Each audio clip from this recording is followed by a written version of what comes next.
وصحبہ اجمعین۔ الحمدللہ آج 16 پارہ قال علم اکن مکمل پڑھا گیا اور سنا گیا۔ اس پارے کے اندر سورہ کہف کا کچھ حصہ ہے، سورۃ المریم ہے اور سورۃ طٰہٰ مکمل بیان کیا گیا ہے۔ تو سورہ کہف کا آخری حصہ جس کے اندر حضرت موسیٰ و خضر علیہ السلام کے درمیان جو بحث و مباحثہ ہوا، اس کا خلاصہ اور حقائق پیش کیا۔ دیکھیے آیت نمبر 75 سے 82 تک موسیٰ علیہ السلام اور خضر علیہ السلام کے درمیان جو مختلف حالات ہوئی یا مختلف واقعات پیش آئے اس کا تذکرہ کیا۔ خضر علیہ السلام نے ایک دیوار کی مرمت کی، یعنی ایک دیوار بنائی، تو موسیٰ علیہ السلام اعتراض کرنے لگے، آپ ایسے شہر کے گاؤں، ایسے شہر میں دیوار کو بنا رہے ہیں جہاں کے لوگ ہمیں کچھ پینے یا کچھ کھانے کے لیے مانگے تو دینے کے لیے تیار نہیں، ایسے لوگوں کی دیوار آپ کیوں بنا کے دے رہے ہیں؟ تو حضرت خضر علیہ السلام نے کہا کہ میں نے آپ سے پہلے ہی کہا تھا کہ آپ میرے ساتھ صبر نہیں کر سکتے، آپ اپنے راستے کو اختیار کر لو، چلے جاؤ۔ تو لیکن موسیٰ علیہ السلام نے پھر اپنی غلطی کا اعتراف کیا اور اعادہ کیا کہ پھر آئندہ نہیں کروں گا۔ تو تینوں واقعات یوں تھے کہ جب موسیٰ علیہ السلام کشتی میں سوار ہوئی دونوں، تو خضر علیہ السلام نے کشتی کا حصے کو توڑ دیا، تو موسیٰ ناراض ہوئے تھے۔ پھر اس کے بعد شہر کے اندر جو دیوار پڑی گری ہوئی تھی اس کو بنا رہے تھے، اس وقت بھی ناراض ہوئے تھے اور اسی کا اعتراض کیے، ناراض سے مطلب اعتراض کیے تھے۔ پھر اس کے بعد ایک شخص، ایک چھوٹے بچے کو قتل کرنے کی وجہ سے اس وقت بھی آپ اعتراض کیے تھے۔ تو ان تینوں اعتراضات کا جواب آخر میں خضر علیہ السلام نے کہا کہ میں آپ سے پہلے کہہ چکا تھا کہ آپ میرے ساتھ نہیں رکھ سکتے اور میرے کرتوتوں کی وجہ سے، میرے عادتوں کی وجہ سے آپ مجھ سے دور رہ جائیں گے یا مجھ سے دیوار کنارہ کشی اختیار کریں گے۔ تو موسیٰ علیہ السلام نے کہا کہ ٹھیک ہے، اچھی بات ہے، آپ یہ تینوں کام کیوں کیے اس کی وضاحت تو کیجئے، اس کا علم مجھے نہیں ہے۔ جیسا کہ میں پہلے سے بھی کہا تھا کہ اللہ رب العالمین نے مجھے کہا کہ اے موسیٰ، آپ سے زیادہ علم رکھنے والے اور بھی ایک بندہ میرا بندہ ہے، تم اس کے پاس جا کر کے علم سیکھ کے آؤ۔ تو میں اسی زمین میں آپ کے پاس آیا ہوں، مجھے بتائیے کہ تین عادات، آپ تین کام جو کیے اس کی وضاحت کیا تھی یا اس کا حل کیا تھا، کیوں آپ نے اس طرح کیا؟ تو خضر علیہ السلام نے کہا کہ سب سے پہلی چیز جو میں نے کشتی کے اندر جو نقص کیا تھا اس کی وجہ یہ تھی کہ جب ہم اس سمندر یا اس ساحل سے جب ہم کشتی میں سوار ہو کر کے نکل رہے تھے تو وہاں راستے میں ایک ملک تھا اور اس ملک کا بادشاہ ایسا تھا کہ جو بھی چیز اسے اچھی نظر آتی تو اس کو لے لیتا تھا۔ تو اسی لیے میں نے کشتی میں سوار ہونے کے بعد کشتی کے حصے کو توڑ دیا تھا تاکہ وہ نقص والی چیز جب اس کے سامنے پہنچتی ہے تو اسے حاصل نہیں کرتا تھا۔ یہ پہلی اس کی وجہ تھی۔ دوسری وجہ بیان فرمائیں کہ آپ نے اس شہر کے اندر اس بچے کو کیوں قتل کیا؟ تو خضر علیہ السلام نے کہا کہ میں اسی لیے قتل کیا کیونکہ یہ بچہ آگے چل کر سرکش بننے والا تھا، اپنے ماں باپ کا نافرمان بننے والا تھا، اسی لیے اللہ رب العالمین کے حکم سے میں نے اس کو قتل کر دیا۔ پھر اس کے بعد خضر علیہ السلام سے موسیٰ علیہ السلام نے پوچھا اچھا ٹھیک ہے، آپ وہ دیوار کیوں بنائیں؟ تو خضر علیہ السلام کہتے ہیں کہ وہ دیوار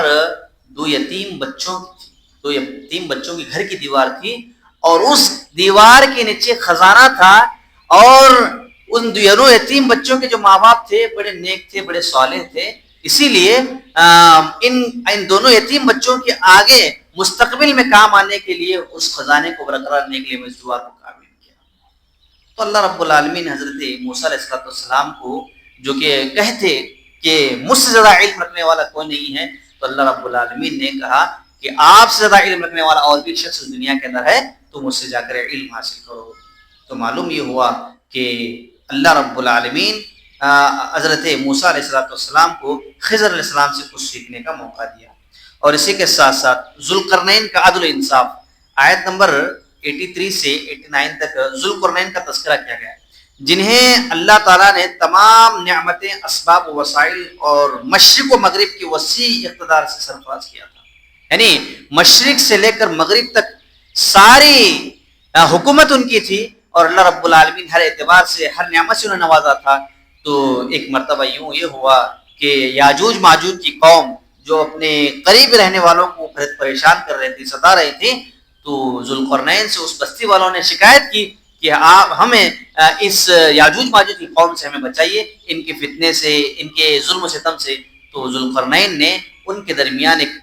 مضبوط دیوار قائم کر دی، شیش اور لوہے اور تانبے کو پگھلا کر کے لوہے کی تختیوں سے ایک مضبوط دیوار قائم کر دی، جو آج بھی وہ دیوار موجود ہے. جیسا کہ ہم سب بارہا جانتے ہیں کہ قرب قیامت کی بڑی نشانیوں میں سے ایک نشانی یہ بھی ہے کہ یاجوج ماجوج کا ظہور ہوگا، تو وہ اسی دیوار کے پیچھے ہیں اور روزانہ اس دیوار کو وہ چاٹتے ہیں اور پھر کہتے ہیں شام ہونے کے ساتھ وہ کہتے ہیں کہ انشاءاللہ ماشاءاللہ ہم نے اتنا اس دیوار کو ختم کر لیا. جس دن وہ انشاءاللہ بول دیں گے اس دن وہ دیوار ختم ہو جائے گی، پھر وہ دنیا کے اندر آ جائے گی. تو یہ لمبا تذکرہ قصہ ہے، لیکن ذوالقرنین کا عدل انصاف بڑا ہی اہم مانا جاتا ہے. اور اسی کے ساتھ ساتھ اس بارے کے اندر رسول اللہ صلی اللہ علیہ وسلم کی بشریت کا اعلان، یعنی جو لوگ کہتے ہیں کہ اللہ کے نبی صلی اللہ علیہ وسلم نور ہیں، ان کی اس بات کی یہاں پر تردید کی گئی ہے. آیت نمبر 119 میں اللہ تعالیٰ نے کہا کہ میں رسول اللہ صلی اللہ علیہ وسلم کی بشریت کا اعلان کیا گیا ہے. آیت نمبر 110 میں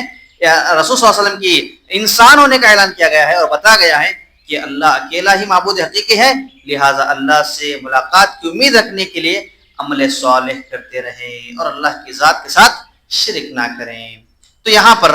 مکمل سورہ کہف کی تفسیر ختم ہوئی اور اس کے بعد سورۃ المریم کی شروعات ہوتی ہے. ایک لمبا تذکرہ ہے سورۃ المریم کا بھی، وقت ذات نہیں دیتا. خلاصتاً کے طور پر کہوں تو اللہ رب العالمین نے حضرت مریم علیہ السلام کو بغیر کسی بشر کے چھوئے اللہ تعالیٰ نے انہیں اولاد سے نوازا. وہ ڈر رہی تھی تو اللہ تعالیٰ نے انہیں تسلی دی. پھر اللہ رب العالمین نے ان کے لیے ہمہ قسم کے پھل انہیں عطا کیے. پھر مریم علیہ السلام کو اللہ رب ان کی ماں حنا نے جب بیت المقدس کے حوالے کیا تھا تو ان کے خالو زکریہ علیہ السلام ان کی پرورش کی، ان کے پالا، انہیں پوسا. پھر اس کے بعد انہی کے بدن سے اللہ حضرت عیسیٰ علیہ السلام پیدا ہوئے اور اللہ تعالیٰ نے کہا کہ لوگ آپ سے جو بھی کہیں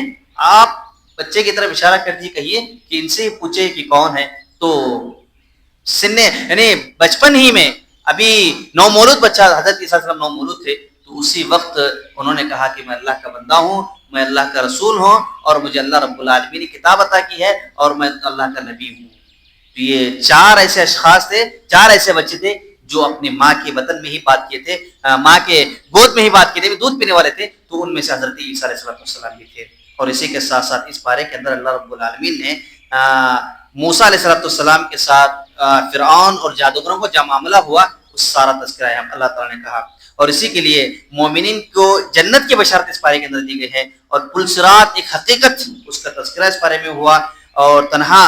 دربار الہی میں حاضری اور اس کا تذکرہ ہوا. مومن سے اللہ کی محبت، روز قیامت اللہ سبحانہ وتعالیٰ مومنین سے محبت کرے گا، اس کا تذکرہ اس بارے میں کیا. اور آخری اس بارے کے اندر آخری جو سورت ہے وہ سورۃ طٰہٰ ہے اور اس کے بارے میں مشہور ہے کہ سورۃ طٰہٰ کی تلاوت کو سن کر ہی حضرت عمر بن خطاب رضی اللہ عنہ اسلام قبول کیے تھے. یعنی ان کی بہن اور ان کی بہنویں جب قرآن مجید کی تلاوت کر رہے تھے تو عمر رضی اللہ جب آئے ان کے گھر میں بڑی ہی تکلیفیں دینے کے بعد پوچھا کہ تم کیا پڑھ رہی تھی؟ تو انہوں نے کہا کہ میں نے اسلام قبول کیا ہے اور یہ قرآن مجید ہے جس کو پڑھ رہی ہوں. تو اس کے بعد عمر بن خطاب رضی اللہ عنہ اپنے سارے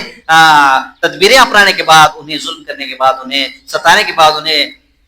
پریشان کرنے کے بعد آخر تنگ آ کر کہے چلو مجھے پڑھ کر کے سناؤ، دیکھنا چاہتا ہوں کہ اس قرآن میں سے کیا لکھا ہوا ہے. تو سورۃ طٰہٰ کی کچھ آیتیں حضرت عمر بن خطاب رضی اللہ عنہ کو پڑھ کر کے سنایا گیا تھا اور یہی سورۃ طٰہٰ ہے جسے سن کر کے عمر بن خطاب رضی اللہ عنہ جو اسلام کے تعلق سے سخت دل نفرت تھا وہ دل محبت میں بدل گیا اور جو سخت ترین دل تھا وہ موم میں بدل کر کے اسلام کے سائے تلے زندگی بسر کرنے لگے. اور اسی کے ساتھ ساتھ اس بارے کے اندر قرآنی واقعات کا تذکرہ کیا گیا ہے کہ اللہ تعالیٰ نے کہا کہ قرآنی جو واقعات ہیں ہم قرآن میں اس لیے ذکر کیے ہیں تاکہ لوگوں کو معلوم ہو جائے کہ یہ ایسی کتاب ہے جو پچھلی باتوں کو بھی جانتی ہے اور اگلی باتوں کو بھی جانتی ہے. تو اللہ تعالیٰ نے واقعات کو تعلق سے اس بارے کے اندر ذکر کیا ہے. اور اسی کے ساتھ ساتھ اس بارے کے اندر روز قیامت بھاری بھرکم پتھروں کی حقیقت، کہ کس طرح پہاڑوں کی حقیقت بتائی گئی ہے اور وہ آپ سے پہاڑوں کی نسبت سوال کرتے تھے. اور اسی کے ساتھ ساتھ اس بارے کے اندر قیامت کے دن لوگوں کا حال کیا ہوگا اس کا تذکرہ اس پارے کے اندر اس سورے کے اندر کیا گیا ہے. اور روز قیامت شفاعت کے حقدار اللہ کے نبی صلی اللہ علیہ وسلم کن کے لیے سفارش کریں گے, کون ایسے لوگ ہیں جن کے تعلق سے اللہ کے نبی صلی اللہ علیہ وسلم سفارش کریں گے, اس صورت کے اندر تذکرہ کیا گیا ہے. بتانا مقصد یہ ہے کہ تینوں صورتوں کے اندر اللہ رب العالمین نے حضرت خضر علیہ السلام, موسیٰ علیہ السلام, مریم علیہ السلام اور قیامت کے تعلق سے جو ہونا کیا ہے, قیامت کی جو تذکرہ ہے, ان ساروں کا تذکرہ اللہ تعالیٰ نے اس بارے کے اندر کیا ہے. تو اللہ تعالیٰ سے دعا ہے کہ اللہ تعالیٰ مجھے اور آپ کو صحیح معنوں میں قرآن مجید کو تفسیر کے ساتھ اور سمجھ کر پڑھنے کی توفیق عطا فرمائے.